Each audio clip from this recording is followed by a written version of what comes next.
Hello there. Many thanks for joining us on The Sweet Spot. It's Bruce Millington and Steve Palmer from the Racing Post. Over the course of the next half hour, Steve will be furnishing you with what he sees as the best value bets on this week's two tournaments. Plus, we'll be looking back on an eventful week last week. First of all, though, Steve, before we get going, you look like you've got the winter Sweet Spot wear on. It's cold in the shed, is it?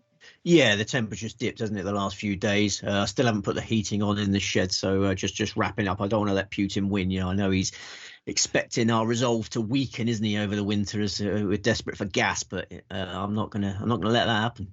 Lovely stuff. A very defiant message from Weymouth. World Cup fever, how's that coming along? Oh, yeah, a little bit of World Cup fever. Yeah, really impressed with the performance yesterday of England. I think Jude Bellingham is going to be player of the tournament. I can see a sort of Gaza-like Italia 90 performance from Jude Bellingham. What a player he is. I didn't fully appreciate how good he was. So, yeah. High hopes for England now. Why not?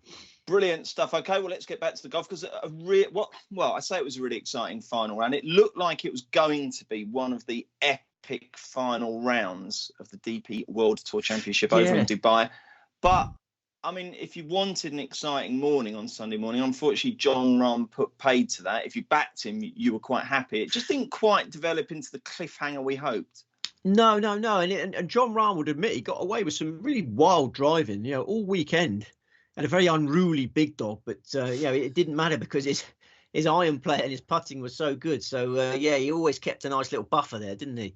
And is there something a little bit wrong with golf, Steve, that you can drive so waywardly now and just keep getting away with it? We've talked about it on the show before, haven't we? They just never seem to get punished. You were seeing the shot tracer go off into all sorts of weird directions, and then you look at the reality of where the ball lands. Well, it wasn't that bad, is it? Yeah, very generous fairways at the Earth course. Not a lot of tree trouble either, is there? So, he always seemed to find the breaks. I mean, he loves that course. His form figures there now a 1-4-1-1.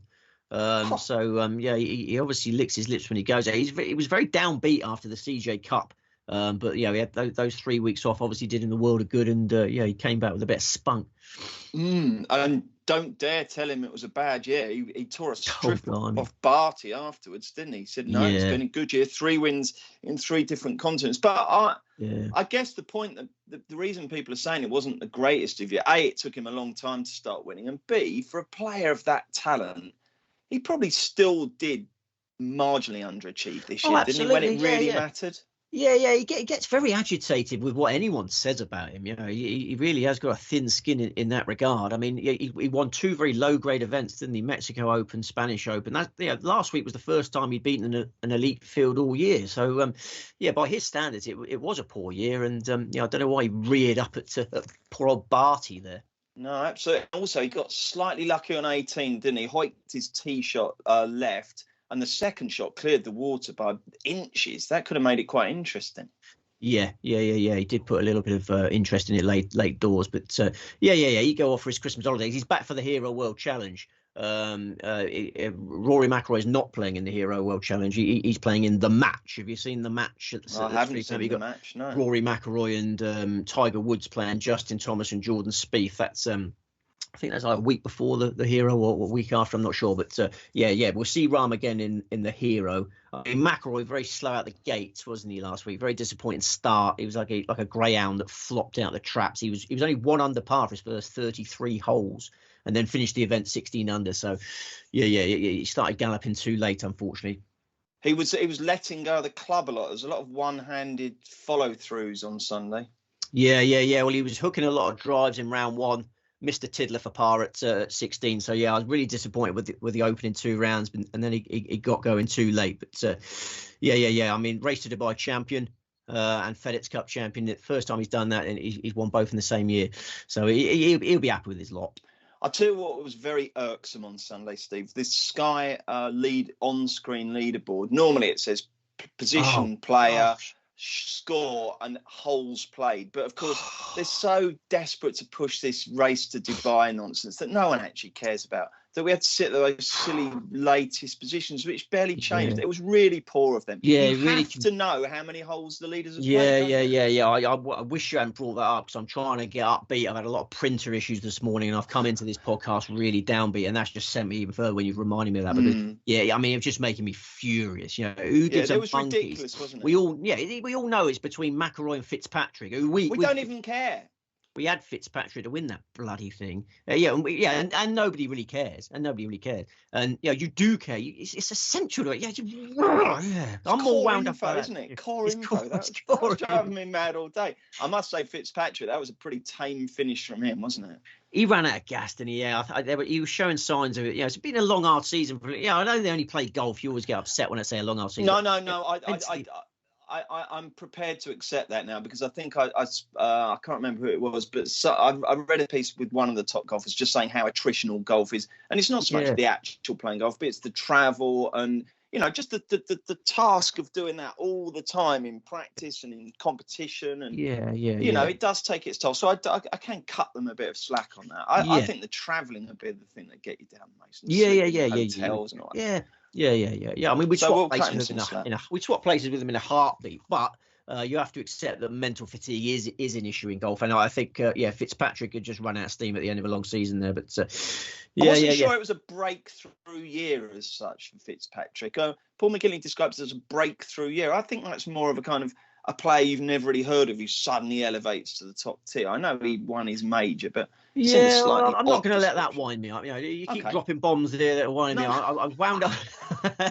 I mean, if you win your first major, I mean that's what old McGinn was getting at there, wasn't it? But try not to wind me up. I'm on a very, very short fuse today. All right, should we go across to America and talk about the RSM Classic? Oh, blimey, yeah. Let's talk about Seamus Power's bogey at the final. Oh, blimmin' heck! Did you watch that to the bitter end? No, I didn't. I mean, Seamus Power. It's very fine margins in our game, isn't it? And it's not just about who wins the tournament. The place money is the thing. And I thought we got the place money on Power. Well, no, he tied fifth with loads of others. He tied fifth with 5 others. And on the last hole, he's in the middle of he's in the mayor's office on the 18th. He's in 3rd place. He's still got aspirations of winning the golf tournament. A blimmin' cameraman puts him off. He steps away from the shot because the cameraman behind him put him off. And then he did this horrible pull into the bunker. Couldn't get up and down. His par putt finished an inch short of the hole. And that dropped him from 3rd place to a 5-way tie for 5th. And I always have a nice, healthy each-way double on my 2 number 1s. So I had Rory McIlroy 4th place. Seamus Power 4th place would have been lovely. But then he dropped into a... Did that cost you money then, Steve? Did that cost you money? It cost me. Just trying to get you even more agitated. It did. But there's Seamus Power. I mean, he'd be happy when he 135 from his last 3 PGA Tour starts. 135, top of the FedEx Cup standings. He's growing in stature all the time. So. Tell us all about the winner. Adam Svensson, I think, went off at about 150 to 1. I was just reading up on him. I believe he emerged onto the scene as a brilliant ball striker who had a bit of work to do on the dance floors, but he seems to have brushed up with the flat stick, doesn't he? That's fair comment. Yeah, he's very, very straight hitter, very tidy player. 3-time winner on the Corn Ferry Tour, and then off the mark at the age of 28. Yeah, he just needed to improve his putting, and his putting was great on Sunday. So 28. Another Canadian. There's some quite good Canadians at the moment, isn't there? Yeah. We've all been waiting for the next Weersy, and maybe we've got him there. Yeah, Corey Connors, Mackenzie Hughes. You're right. It's a good little Hadders. Canadian. Yeah, Hadders, good Canadian crop. I mean, can this guy go on and be an even bigger force in world golf, or do you think he's one of these guys who'll pop up with the odd win here and there? What's your prognosis for his career? I don't think he's a world beater. No. I think he might win one or 2 more golf tournaments. But this is a low grade RSM. We don't want to get carried away, do we? We've got to keep our heads. Keep your heads, as Graham Taylor would say. Anything else in the review part of the show? I do want to. Well, yes. Go on. No, after you. After you, Claude. Yes. Sahith Theegala needs a mention, doesn't he? Sahith Theegala tied 2nd. I mean, he's been knocking loudly at the door of the winners' enclosure. He's still a little bit rough around the edges. The swing can get a bit loose and willowy. I think he's going to get. I think he's had a breakthrough. I'd say this is a breakthrough. And the other one I wanted to mention was Keith Mitchell. I mean, I know you're not a fan of a visor, but what about the visor cardigan combo? I mean, come on, Davis Love was drooling over that, but it's not a great Davis look, Love is used to it? like a visor. Yeah. I mean, I just think you're not taking it seriously if you turn up with a visor and a cardigan, are you? I mean, you're unbackable. You're unbackable. Do you own a cardigan? No, I don't own a cardigan or a Have you visor. ever? No. I've literally never worn a cardigan in my No, life. no. I've got a massive issue with them. I just don't see the point of a jumper with buttons. You just pull them over your head, don't you? It's a girl's. I mean, I'm not allowed to say that sort of thing these days, but isn't that a girl's item of clothing, a cardigan? Well, it's very popular with chaps as well. I've just never seen the point. It's just it's a peculiar garment for. Yeah, I don't know. I mean, I've lost respect for Keith Mitchell. I'll scrub him from my plans. Never back him again. Fair enough. Right, on that note, let's look ahead now. We've got 2 tournaments this week. Both take place in the Southern Hemisphere. And the most important thing to note is they both start early. So we've got the Australian PGA in Queensland, which begins at 9 p.m. UK time on Wednesday. And we've got the Joburg Open in South Africa, which starts at 5 a.m. on Thursday. So do not dilly-dally with your selections. I think that's the most important thing to say, Steve, don't you? Yeah. If you dilly-dally, you'd be in big trouble, wouldn't you? What are we doing first? We're doing Australia, aren't we? I insist we do Australia because it's chronologically, like a chronological order, but it's also the better tournament in fairness, in actual fairness. Okay. Right then, I will give you the leading contenders as far as the market goes. Then Steve will tell us about the course, and then we'll get his selections. So we've got Cameron Smith heading the market at 7-2 from Adam Scott at 9-1, Min Woo Lee at 12s, Ryan Fox is 12s, Cam Davis 14, along with Rasmus Højgaard, Lucas Herbert 16s, Mark Leishman 20, along with Moronk, and Yuhan Wang 30s, 35 bars. So yeah, half interesting field this, isn't it? Definitely. Give us the course details before we get your tips. Yeah, Royal Queensland Golf Club, Brisbane, Australia, 7,162 yards, par 71, 3 par 5s. They ripped up the old layout. 156 runners, I believe. Well done, mate. Yeah, sorry. Yeah, I'll let you down. That's our new feature, isn't it? That's our new feature. Yeah, definitely 156. And interestingly, the local state council there demanded that the old course get a great big bridge go over it. So they basically needed to put this new road in. That destroyed the old layout. They made a new one, which opened in 2007, slight relocation. So yeah, we haven't got much course form to go on. The Australian Amateur Championship in 2009 and 2020, and then last year's Australian PGA. It became the host last year. Flat course, wide fairways, no rough, heavy bunkering is the only real defence. There's not much breeze. It's easy peasy lemon squeezy. Righty ho. How many tips have you got, Steve? 3. Okay. Who is the leading contender in your eyes? Rhyming with 3 is Min Woo Lee, who is 14-1. 14-1. This is why they come to our podcast for that sort of content. I love also the way that we've seen there that pivot from bewilderment to bullishness, haven't we? That was the moment, wasn't it, where you were moaning about last week, and you weren't really bewildered. You were cross. You were a right old cross patch, weren't you? And now we're looking ahead. You've come alive, so that's brilliant. Tell us about why you think Min Woo Lee will triumph.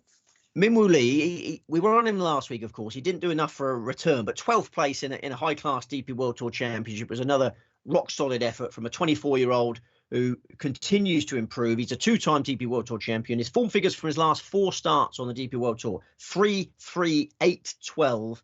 This week, sharp downgrade. Elite company in Dubai, into his homeland. He'll be licking his lips about this one. Playing at home in the form that he's in. I've already seen some comments from him. You can see how excited he is about it. And he'd be really excited about his putting, because that's often the bugbear. That's the department of the game that can frustrate him. But recently he's been rolling his rock really nicely, left down below right. He's finished 10th, 9th and 26th in the putting stats in his last 3 tournaments. So I'm excited about Min Woo's putting. And the big edge he has over his market rivals this week is the fact that he played in last year's Australian PGA. I mentioned we didn't have much course form, but Min Woo teed up last year. He's the only one of the market principals with competitive course experience. He finished 4th. I think he'll hit the ground running on Thursday, and it'd be away and gone. I think it'd be away and gone. His maiden DP World Tour title came in Australia in the 2020 Vic Open. I think his third one comes there too. Nice. Make a very strong case there for Minwoo Lee. Who's the main danger? The main danger is Lucas Herbert at 18-1.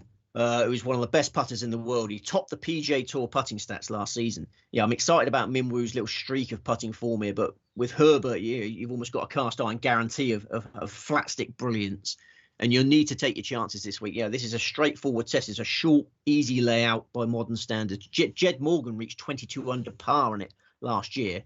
Jed Morgan, that young lad. What happened to him? He won by 11 shots. Yeah, and what happened to him? Well, Live Golf happened to him. Yeah, Live Golf happened to him. He's a liver, is he? He's a liver, and he hasn't made much impact on the liver. Because I thought he had the world at his feet when he ran away with it last year. Yeah. I mean, if he wasn't Australian, I think maybe he would have bitten the dust on the live circuit already. They've dropped out the weak players. He's been really underperforming, but I think Greg Norman's got got a soft spot for him. Lucas Herbert, a two-time DP World Tour champion. He's won on the PGA Tour as well, and he's desperate to get off the mark in his homeland. He's never won a professional event in Australia, and I've seen some comments from him that he's very eager to put that right as soon as possible. Highly motivated, and from our Open onwards this year, he's been solid. He was 15th in our Open. He was 15th in the BMW Championship. He was 5th in the Italian Open. 25th last time out in the Nedbank. So we've got a proven champion who will really appreciate these wide fairways. They're massive fairways. He can be a bit wild off the tee, but no problem this week. Nice one. Okay, mate. One more tip. Who's that? It's Jack Thompson. Jack Thompson, who is 150-1 as we record this broadcast. I think that's just a stupid price about a player with enormous potential. He's a 24-year-old. Had a superb amateur career. He was a playoff loser in the 2020 Queensland Open. We're in Queensland this week. He was a playoff loser in the 2020 Queensland Open when he was still an amateur. He's a really tough cookie, this lad. His dad died when he was very young. His dad died. He's basically made it in the game of golf without much help. His mum wasn't too keen on touring around Australia, but Thompson has made it in the game, and he's got a bright future for me. In his final 3 tournaments of last year, he finished 2nd in the New South Wales Open, 7th in the Victorian PGA, and then he won the Gippsland Super Six to get off the market at home. And then he came to Royal Queensland in this event, and he finished 12th in the Australian PGA. He had a little form dip in the middle of the year, but recently Thompson right back at it, reminding everyone of his potential. His last 4 starts on the Aussie Tour, 14, 23, 5, 12. He's a really good putter. I think he can give the more established names a really good game this week. Brilliant. Let's talk about the market leaders. Cameron Smith, 72, just a bit too short for you. I suppose he's the likeliest winner, isn't he? Yeah, I mean, you struggle to say otherwise, wouldn't you? He's been largely excellent on the Live Golf circuit, but course debut, really short price. Hasn't played for a while. Best part of a month since Live Golf Miami. Going to have lots of tough questions to answer as always in the media conference. This Live issue is not going to go away. So I just can't get passionate at the odds. Okay, fair enough. And Adam Scott making an emotional return to Australian action after 3 years, apparently. First time he's been down there for 3 years. Yeah. I can't remember the last time I backed Adam Scott. I was racking my brains earlier, actually, and I just haven't found him convincing for a long time. And this is going to be a low-scoring event. If he misses a few tiddlers, he'll be left behind. Okay, fair enough. Thank you very much, Steve. Any more on the Australian, or should we cross to Joburg? I'd just like to say that I think Cam Davis is the hardest one to leave out of the staking plan. But Davis. He's taken a lot of confidence from the President's Cup, and I prefer Minwoo and Herbert. I'll tell you what, Ryan Fox, he's a busy lad, isn't he? Oh my God, stunned to see him in that. Stunned to see him in the entry list. Yeah, he obviously likes his action. Absolutely. Right then, the Joburg Open was good to us last year, wasn't it? Thriston the Piston obviously made hay in the rain, didn't he? It's always good. A massive favour, so that was good. Yeah, and he's back to defend his title. Christian Bediesenhout is favourite, around about 7-1, and then Gorgeous George Coetzee is 12s along. It's 14s Thriston the Piston Lawrence, 22 Oliver Becker, 28 Roman Langasca. Oh, sorry, Henny Duplessis in there quite short. He's 20, 30-1. The rest doesn't look a particularly deep field. This, but we'll get Steve's expert tips after he's given us the lowdown of where we are and what kind of track it is. We're at Houghton Golf Club, Johannesburg, South Africa. 7,153 yards, par 72, 4 par 5s, 156 again, I think. Sorry, I've been very remiss of me not to check. I think it's 156. And interestingly, in my opinion, like with Royal Queensland, Houghton's another sort of ancient track that was ripped up, and they started again because they sold it. They sold it to Mr. Jack Nicklaus came in and created a new course which opened in 2009. So you basically ignore all the course form before 2009, which leaves us with 2 Sunshine Tour qualifying school events. That's the only course form to go at. The 2019 and 2020 Sunshine Tour Q schools. It's a short track. It's an altitude, so it plays even shorter. Good weather forecast. So I think both tournaments are massive birdie fests. The main challenges on approach, typical Nicklaus design, heavy bunkering around the greens. Got to be accurate on approach. Okay, how many tips have we got this week? 4. Come on, put your back into it. I'm a spunk-free zone this morning. I've been wrestling with printers. How hard is it to set up a bloody printer? I mean, life. Yeah, some of the things life throws at you. I've spent 3 hours this morning trying to set up a printer. I mean, it shouldn't be that difficult. It shouldn't. What's the main issue? Is it like knowing which socket to put which wire into or whatever it is? Yeah. I'm going to be no. I won't bog you down on that. No, I need to speak to some IT hotshots after this podcast. But sorry. I'll try and get some spunk inside me somehow. Okay, matey, fair enough. Right, so we've got 4 tips. Lead on with the strongest fancy. It's a sweet spot regular that we don't get to put up that often, but it's Jaden Shaper. Remember Jaden Shaper? Didn't he have an extra name at one point? Jaden Trey Shaper. Yeah, the artist formerly known as Jaden Trey Shaper, and then he dropped the middle name. But we've been expecting big things for a while. Yeah, we've got him down as the new Bernhard Langer. He's a tidy, accurate sort. Really tight, efficient swing.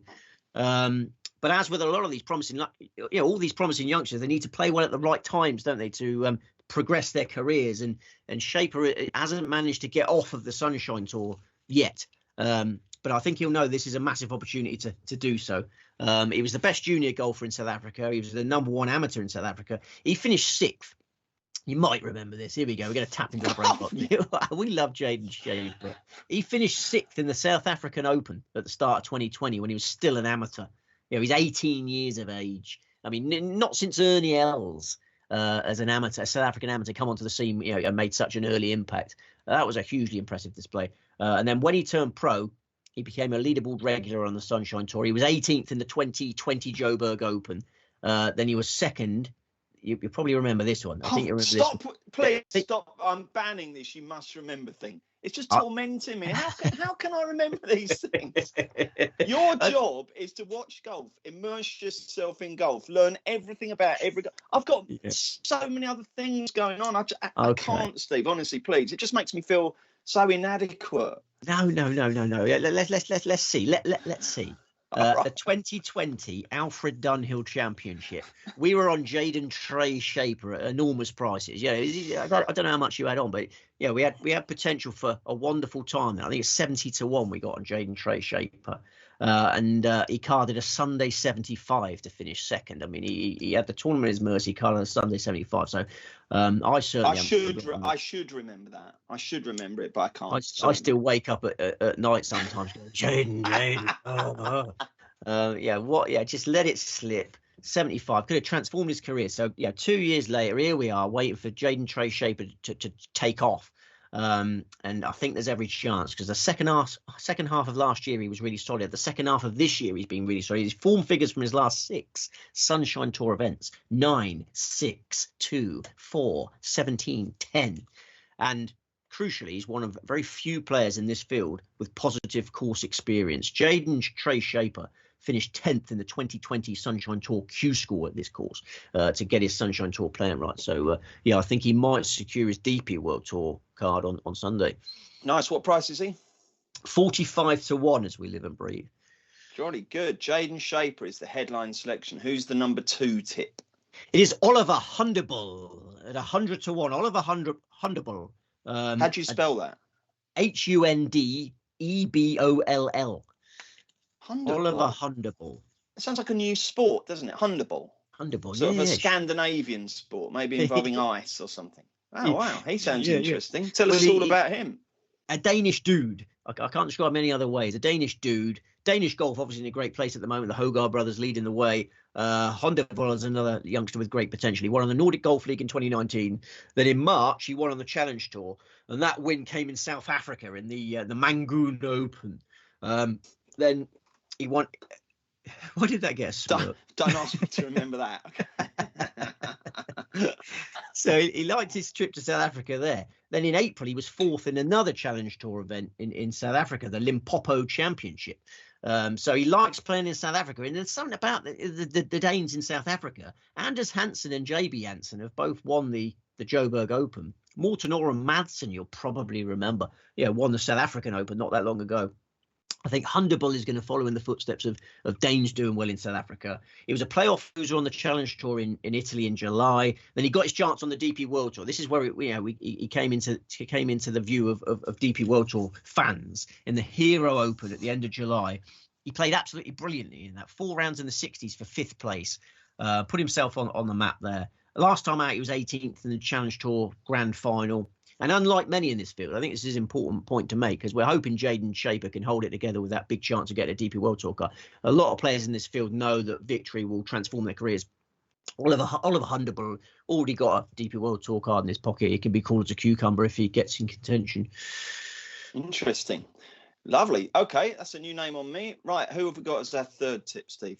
We've got Casey Jarvis at 200 to 1. I'm completing the staking plan with two. People exist. Who's actual golfers? Well, you would have said that about Tristan the Piston last year. Well, exactly, yeah. Tristan the Piston was 225 to 1 for this last year, and now he's going off 14 to 1 this week. So I think this could be a similar story for Casey Jarvis, who's 200 to 1. I think he won't be that price for much longer because he's a rising star. He's only 19 years of age. He's won 18 tournaments as an amateur. And 5 of those tournaments were professional events. He just swaggered in as an amateur and won them, low-grade professional events. But he's already proven he's good enough to be a professional golfer. He won the African Amateur Championship back-to-back in 2021 and this year. He's won everything that South African amateur golf has to offer. He turned pro in August. He's only been a pro a few months. TaylorMade signed him up immediately. It's always a big clue about players. TaylorMade knew we had a superstar on developing here. He's been using TaylorMade clubs his whole life. They've signed him up, and then he settled into life on the Sunshine Tour. And last time out, finished runner-up in the South African PGA Championship. So Casey Jarvis, young, inexperienced, but clearly bursting with talent, worth chancing at 200 to 1 for sure. Excellent. So let's hope we're saying of Jarvis, come on, my cocker, on Sunday morning. Yeah, let's hope. Is that John? Yes, your pulp. Yeah, Jarvis Cocker. Yeah, I got there. He pulps his rival. Yes, I like it. Thanks, it. Yeah. Right, finally, we got. What price might have heard of your 4th selection? I never like to underrate you, so I'm going to go 33 to 1. Brilliant. Another new name. Come on, far away. It's Martin Vorster. Who we can back at 150 to 1 this week. A little bit older than Jarvis. Vorster turns 21 in January. And I think these two could easily become the Schwarzel and Oosterhausen of their generation. We could be talking about Jarvis and Vorster in the same terms. Vorster almost secured a Corn Ferry Tour card straight out the gates. Did very well in the Corn Ferry Tour Q School. He turned pro just before last year's Joburg Open. And this autumn, you've seen him really settle down on the Sunshine Tour. He was 4th in the Sunbet Challenge at the end of September. He was 6th in the Vodacom Origins of Golf Final at the end of last month. And he was 5th last time out in the South African PGA Championship. So Vorster's settled down. I think Jarvis and Vorster have both found their feet at the perfect time for this Joburg Open. Nice one. Excellent. Bedizen, who heads the market, he played all right the other week when you tipped him. Were you prepared to keep the faith or just a little bit too skinny for you? What's the reason for not putting him up? I feel very similar about Bezuidenhout as I do about Cameron Smith in the Aussie PGA, really. I respect their chances but can't get excited by the price. Bezuidenhout 7 to 1. He was a bit sloppy in the bank last time out. Missed a couple of tiddlers on the Sunday. I can leave him alone at 7s. Righto, let's reiterate. We've got 3 tips for the Aussie PGA Championship, and they are Minwoo Lee, Lucas Herbert, Jack Thompson. And in the Joburg Open, Steve's 4 fancies are as follows. Jaden Trey Shaper, Oliver Hunderbull, Casey Jarvis, and Martin Vorster. Lovely stuff. Excellent. So next week, Steve, it's the hero, isn't it? I think we've got the Tigers playing in that, isn't he? Yeah. We got 3 next week. It's a triple header. We all like a triple header. Yeah, we've got Australian Open and South African Open, haven't we?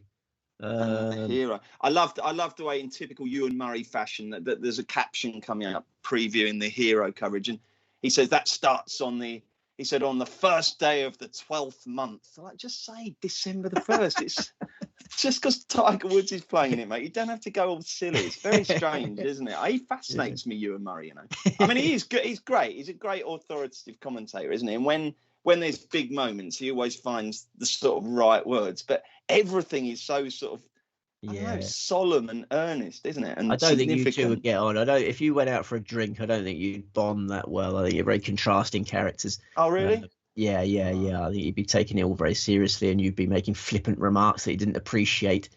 Do you think I'd be better off drinking with Radar, maybe? I'd love to have a beer with Radar, wouldn't you? I love him. Yeah. I've got a lot of time for Radar. The king of the commentator. Right, then, what's occupying you in the next 7 days before we reconvene? Well, I've got World Cup fever. I've backed Uruguay. And Serbia in the outright market because I didn't fancy many of the market leaders. And obviously, like a lot of England fans, I'd be getting very tempted by them now after that performance.